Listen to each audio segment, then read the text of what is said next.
C'est toujours un peu stressant de bosser sur le rebranding, tout simplement parce qu'on se dit que les choix qu'on va faire, les décisions qu'on va prendre vont nous accompagner sur le long terme, sur l'ensemble de nos créations. Évidemment, j'ai pas mal réfléchi à un logo qui pourrait fonctionner avec ma nouvelle marque, Balt, et je voulais t'expliquer tout simplement le cheminement, le raisonnement qui me permet d'arriver au logo que j'ai choisi. Évidemment, je voulais te donner quelques conseils et quelques astuces qui vont te permettre de créer le logo qui fonctionne pour ta marque. Je vais t'expliquer un petit peu tout ça et en fin de vidéo, je te dévoilerai mon nouveau logo pour Balt. Petit stress.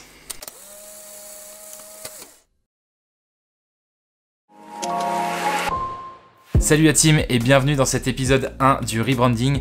Comme je te l'ai dit, on va enchaîner quelques vidéos qui vont concerner mon rebranding, donc mon passage de Oja à Balt. Je vais t'expliquer un petit peu tous les raisonnements que j'ai eu pour arriver à ça, pour arriver à cette nouvelle marque. Et je vais évidemment t'accompagner et te donner quelques conseils pour créer ta propre marque. Pour commencer cette série, j'ai décidé de te parler de quelque chose qui est important pour moi, c'est le logo. Selon moi, c'est une des choses les plus importantes pour une marque, pour définir son identité, pour définir le message que la marque veut véhiculer, pour définir ses inspirations, etc. Je dirais même que pour certaines marques, l'essentiel de leur notoriété et de leur succès est basé sur leur logo. C'est pour dire à quel point c'est important. J'en ai jamais parlé sur cette chaîne, mais avant de me lancer à fond dans la photo et dans la vidéo, je faisais du graphic design. J'ai tenté cette expérience de graphiste. Je proposais des logos pour des entreprises, pour des marques, etc. Je créais des logos, des chartes graphiques pour des sociétés. C'est toujours un truc que j'ai kiffé. Et je kiffe toujours créer des logos pour des marques qui n'existent pas ou des projets que j'ai jamais lancés. Pour commencer cette vidéo, je vais te donner quelques conseils et quelques astuces qui, selon moi, sont essentiels pour réussir un logo, pour faire un logo qui fonctionne et qui délivre le bon message. Et dans un second temps, je vais utiliser ces conseils pour t'expliquer le raisonnement derrière le logo que j'ai créé. Et je te dévoilerai mon nouveau logo, celui qui va m'accompagner sur ma chaîne pendant plusieurs saisons, à la toute fin de la vidéo. La première chose que je conseille quand tu te lances dans la création d'un logo, c'est d'utiliser un mood board. Qu'est-ce que c'est? C'est tout simplement un endroit où tu vas pouvoir écrire, réfléchir et collecter toutes les informations des choses qui te plaisent, qui t'intéressent. Dans un premier temps, tu vas réfléchir aux différents thèmes de ta marque, les messages que tu veux faire passer, l'univers dans lequel ta marque va évoluer. Tu vas en profiter pour noter des mots-clés qui t'intéressent et qui sont relatifs à ta marque. Et dans un second temps, tu vas aussi aller chercher des inspirations sur internet, donc collecter un certain nombre de logos qui te plaisent, les rassembler et leur trouver un point commun. C'est ça qui va te servir en fait de base pour créer ton propre logo. Tu vas te servir de différentes tendances graphiques, tu vas te servir de différents moods, de différents styles, utiliser certains codes pour au final définir ta propre identité et ton propre message. Il y a plein de façons de faire, mais je te conseille d'écrire tout simplement un bloc-notes avec tes idées principales, tes mots-clés principaux, et puis d'aller par exemple sur Pinterest ou sur Google Images pour noter et enregistrer certains logos qui te plairaient. Ça va te forcer à créer un raisonnement autour de ta marque, réfléchir à ce que tu veux vraiment, et évidemment ça va t'aider à la création même de ton logo. Deuxième étape selon moi qui est importante, c'est choisir le type de logo. En fait, il existe 3 types de logos possibles. Il y a les logos abstraits, les logotypes, donc c'est essentiellement du texte, et les logos que j'appelle iconographiques, qui sont des images, mais des images qui représentent quelque chose. Encore une fois, c'est grâce à ton mood board que tu vas pouvoir plus facilement choisir quel type de logo correspond à ton message et correspond à ce qui te plaît en fait. Une première étape qui peut être intéressante pour choisir le type de logo, c'est de commencer à essayer de dessiner ton logo sur une feuille de papier avec un stylo vraiment à l'ancienne, mais c'est quelque chose qui va te permettre d'être plus libre, de pouvoir partir un peu dans tous les sens et de réussir à finalement trouver une piste qui peut t'intéresser.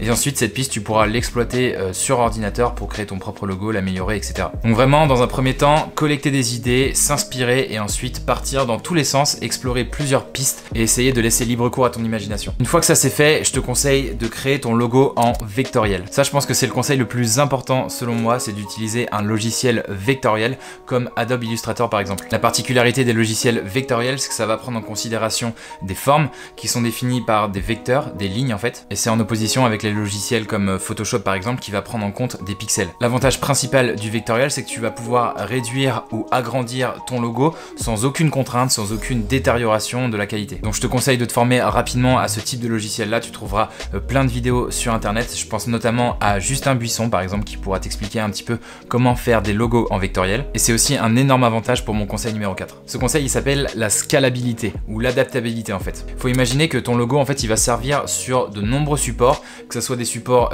digitaux, donc ça va être un site internet à l'intérieur de tes vidéos qui vont être visionnés sur smartphone, sur télé 4K, etc. Et il peut être aussi utilisé sur des supports physiques comme des cartes de visite, des affiches, je sais pas moi, un sac photo, du merch, etc. Et c'est pour ça que ton logo, il doit être adaptable, il doit être scalable. C'est important de garder ça en tête et de vérifier que ton logo, il reste lisible et reconnaissable, même en tout petit et en très grand. Vérifier qu'il fonctionne bien dans toutes les circonstances en fait. 5e conseil autour de la création de logo, on va parler de la couleur. De la même manière que pour l'adaptabilité, il faut prendre en considération que ton logo va parfois se retrouver imprimé en noir et blanc. C'est pour ça que je te conseille de toujours créer ton logo en noir et blanc, souvent en noir sur fond blanc pour vérifier si le logo est bien lisible, s'il est bien reconnaissable, s'il est bien identifiable. Tu peux aussi t'amuser à inverser les couleurs, donc à faire le logo en blanc sur fond noir pour voir si ça peut ressortir, par exemple si tu décides un jour d'imprimer ton logo sur un t-shirt. Encore une fois, ça va te permettre de t'assurer que ton logo fonctionne sur une multitude de supports dans toutes les conditions possibles et imaginables.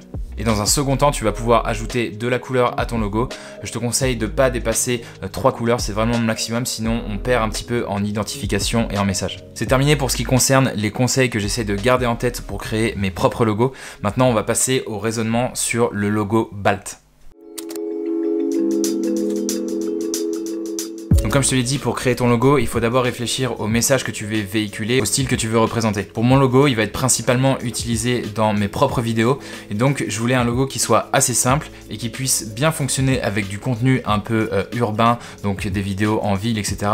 Et en même temps qu'il fonctionne avec des vidéos qui soient un petit peu plus nature, etc. Donc il faut quand même un logo qui soit assez neutre, pas forcément très marqué urbain, pas forcément très marqué nature, voyage, expédition. Quelque chose d'assez simple, assez basique. L'autre chose à prendre en considération, c'est que mon logo il va être utilisé, comme je te l'ai dit, principalement dans mes vidéos, mais il va aussi se retrouver sur mon site internet, sur mes cartes de visite, voilà, parce qu'au final je vais l'utiliser aussi pour la partie freelance de mon activité. Je suis allé ensuite sur internet, sur Google Images, sur Pinterest pour collecter un maximum de logos qui me plaisaient, récolter des inspirations, m'inspirer des nouvelles tendances en termes de logos. Après réflexion, j'ai décidé de choisir un logo de type logotype, donc du texte avec un petit élément graphique qui peut rendre la chose sympa et différenciable. Et donc je suis parti sur Illustrator pour essayer de faire des logos. Donc comme tu peux le voir ici, il y a un certain nombre de fenêtres avec différentes tentatives de logos. Donc voilà, vraiment hyper simple comme ça, par exemple avec juste le texte BALT. Là par exemple, j'ai essayé de jouer sur les différentes lettres. Là j'ai essayé en minuscule, là j'ai essayé un petit élément graphique au niveau du T et du H. J'étais pas forcément ultra satisfait de ça. J'ai essayé aussi une tendance qu'on voit beaucoup dans les contenus urbains avec le texte écrit normalement plus le texte au-dessus et en dessous écrit en ligne. Ensuite j'ai essayé d'autres pistes vraiment différentes. Ici c'est un peu inspiré de la marque Suprême. Ici j'ai essayé de créer un logo plutôt abstrait. Finalement c'est un H que j'ai essayé de redécouper. J'ai essayé de le tourner mais là du coup ça faisait un peu plus R. Enfin voilà, j'ai fait des tests et à chaque fois j'essayais de voir le logo en noir sur fond blanc et le logo en blanc sur fond noir. Bref, ça m'a permis de réfléchir à différentes pistes, à voir ce qui me plaisait et ce qui me plaisait pas. J'ai essayé aussi de les intégrer dans mes vidéos pour voir ce que ça rendait, pour finalement choisir une des pistes que j'avais créées. Il est temps maintenant de te dévoiler mon nouveau logo. Petit stress, roulement de tambour. Le voici. Il est là, il est tout beau, j'espère qu'il te plaît. Il répond tout simplement à une tendance que j'aime beaucoup en ce moment qui s'appelle le stretch, qui consiste à étendre les lettres. Donc là en fait j'ai joué sur la lettre H que j'ai étendue comme ceci pour en faire un logo où on lit finalement le mot BALT en entier. Mais en même temps il y a une petite astuce, un petit élément graphique qui permet de mémoriser le logo et de le rendre beaucoup plus intéressant. Comme tu peux le voir, je l'ai testé en noir sur fond blanc et en blanc sur fond noir. Je trouve qu'il rend vachement bien, je suis assez content du résultat. L'avantage comme je te l'ai dit c'est qu'il est assez simple, il s'adapte facilement à tout type de contenu, que ce soit du contenu urbain, du contenu nature, du contenu voyage, et il s'intègre parfaitement dans mes vidéos. Ce qui m'intéresse aussi avec ce logo, c'est que j'ai pu créer une animation dessus, lui donner du mouvement, et je trouve que ça rend plutôt pas mal en intro.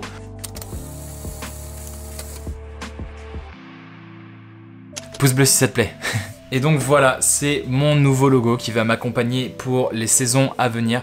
J'espère sincèrement qu'il te plaît, j'espère sincèrement que les astuces que je t'ai données vont pouvoir t'aider à créer ton propre logo pour ta propre marque, pour ta chaîne YouTube, je sais pas ce que tu es en train de créer. J'espère que la vidéo t'a été utile, si c'est le cas, pense à lâcher le petit thumbs up comme d'habitude, et si c'est pas déjà fait, je t'invite à t'abonner et à activer la petite cloche, comme ça tu seras prévenu quand je posterai de nouvelles vidéos. On se retrouve mercredi prochain pour une séance photo portrait. J'espère que tu seras au rendez-vous. On se dit à très vite. Ciao!